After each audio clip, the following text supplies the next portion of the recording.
All right, example number two. What we have here is a potential versus current graph that's been plotted in a laboratory experiment. So as we vary the current, we're measuring the different voltages, um, and this potential is shown as a function of current. And you can see that it looks like this graph is basically showing a straight line for this particular object. And the first question is asking, from that graph, do you think that Ohm's law applies to this object?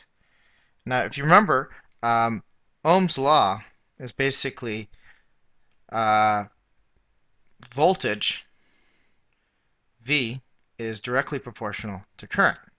So if you plot a graph of voltage versus current, then it should be a linear relationship. So looking at this graph, I'd say, yeah, that obeys Ohm's law. Okay, um, so what you could say is that the graph obeys Ohm's law, since we have a straight line. That means that voltage is proportional to current, which basically means, and that straight line, it gives you the slope. So going on to part B now, how is the resistance of the object related to the slope? Well, the slope of the graph represents voltage divided by current, which is really resistance. So if you find the slope is the resistance. So then part C says use the slope of the graph to find the resistance. All right, so let's go ahead and use the slope. R is equal to slope, which is equal to rise over run. So you need to make sure it's clear that you're picking 2 points on the graph.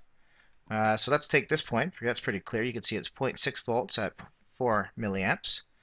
And then let's pick another one at, say, roughly 0.3 volts at 2 milliamps.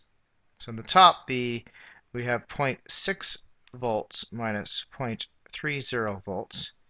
And then for the bottom, we would have a 4 milliamps. So that's 4.0 times 10 to the power negative 3 amps.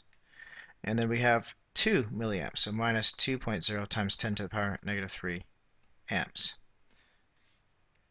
And that will give you 150 volts per amp, which is equivalent to 150 ohms. And that's it for example number 2.